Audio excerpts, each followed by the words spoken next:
Doesn't she look hot? It's my better half. Your better half. Wonderful. Ladies and gentlemen, these are Mr. and Mrs. I was going to say Tracey. You've done that before. So. I know. Mr. and Mrs. Randall and Tracey Lee Anderson. You have to speak into the microphones. How long have you guys been married? 17 years. Coming up this next week. Next week, 17 years. Wow. How's that been, Tracey? Good. How's it been, Randy? The best. Oh, and how many kids do you have? We have 3. 3 kids. And just tell us about your kids. Who's the first one? David Jesse is 25. Brittany Marie is 23. And Caleb Joshua is going to be 14 soon. Wow. So you guys have been married for 17 years. Is this your first marriage? No. Considering the age of our children, no. So this is your what? This is our second marriage for both of us. David is mine by my first marriage, and Brittany is his by his first marriage, and Caleb is ours together. Oh, wow. Okay, you know what? I'm sure, because we're talking about relationships, and you guys did a session, I think last year, on blended family. How have you guys combined your families together to last 17 years? I believe with a lot of prayer, with a lot of love, with a lot of forgiveness. Randy? I think the best way to describe it is for the male aspect. It is much patience and trying to be open to what your kids say and just love them where they are. Let me ask you a very personal question. Tracey, you were both married before. Is it okay to just share briefly what happened in your first marriage? Just what went wrong? Yeah? Briefly? Yeah, briefly. Very brief. If they want a full story, they can talk to you later. I got married, I guess, fairly young. I got married probably when I was 20, and I had done a lot of ministry with street people. So my impression of getting married was I found someone that had a background of drugs and alcohol, and I figured it would be like, if anybody knows out of the Cross and the Switchblade, like it would be like he had all this experience from the streets, and I didn't have any of that. So we teamed together and saved the world, but unfortunately he wasn't, during the marriage he didn't give up his drugs and alcohol. He was a drug addict, an alcoholic, and an abuser, so the marriage didn't last very long. Unfortunately and not fortunately, my younger son came along, which, I mean, he's always a blessing, but it was very difficult on him. His biological father hasn't been involved, like, hardly at all, so that's caused a lot of pain and problems for our older son. Mine was, and this is really important, until you establish yourself in God, I don't recommend dating or seeing anybody until you find yourself with the Lord, because until you have the Lord, you will have no self-esteem. And when I met my first wife, I was washed up in professional baseball. I'd been in a car accident, almost died. I didn't know what I would do with my life. I was naive. I was religious, and I was 22. I figured it's time to get married. I had a job. It wasn't a great job, but I just felt it was time. I thought that might solve some problems in my life. And it was, we weren't equally yoked. She was Catholic, and I was, I guess, Protestant. I gave my life to Christ when I was 9, but I really wasn't walking with Him all the time. So it's just really important to establish your roots in the Lord first before you make any decisions. Next question I want to ask is, how did you decide you wanted to get married again? I think for me, I had done some dating after my relationship, but I was still really messed up and still had a lot of hurt and a lot of pain. And when I finally let go and said, okay, Lord, I'm just not going to date anymore, I'm going to let go and be healed and make you number one and kind of give the marriage thing all to you, that's when things started to come together for me. Wow. With me, it was, I guess it was the lowest point in my life when I was paying a mortgage at the old place. I was living in an apartment, working. I had a rickety bed, a 3-legged chair, black and white TV. my ex-wife's bed. I just got down on my knees and I basically prostrated myself and I said, Lord, you are more than enough for me, but your word says that you made a woman to be part of me, bone of your bone. And I said, you are enough for me, Father, but if 7 years of marriage have gone through to hell, I said, I think I deserve someone special, someone that's going to complete me. And after I did that, the Lord very clearly said, Tracey's coming in your life. And that went that way for 6 months, where the Holy Spirit just kept saying, Tracey's coming into your life. And she eventually did. How did she come into? God told you Tracey, the name Tracey? Specifically Tracey, and as I told Pastor Billy before, that. yeah, it's my high school sweetheart. Her name was Tracey. And before I got down and prostrated myself before the Lord, I phoned her. Because I thought that's who I was supposed to be together with. That Tracey. That Tracey. Not this Tracey. Not this Tracey. And I phoned her from my little rickety thing, and I was talking to her, and she was very uncomfortable, and she knew who I was. And I said, what's the matter? She goes, I can't really talk to you right now because I have all my family over. I'm getting married tomorrow.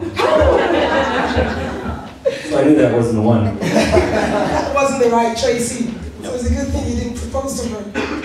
Yeah. Because the fiancé probably come and come look for you. Oh, for sure. So how did you meet the right Tracey? Well, back in that time when you paid your gas bill, you had to actually go in and pay it.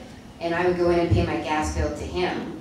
And I thought he was kind of cute. My mom came with me and she's like, oh, I think that guy likes you. And she's trying to push me into his line instead of the other line. And then I went to have dinner with my parents one day, and my dad was really funny. My dad's quite quiet, so it's funny. He said, oh, somebody at the gas company wants to go out with you.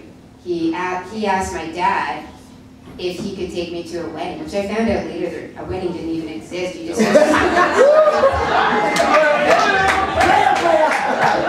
Yes, ma'am. But so it's kind of, he asked my dad for his phone number. My dad was asking me if I could give the phone number. My mom's acting like I'm like, 18, like, oh, we'll get you a new dress and you can go on. She's like, no kidding.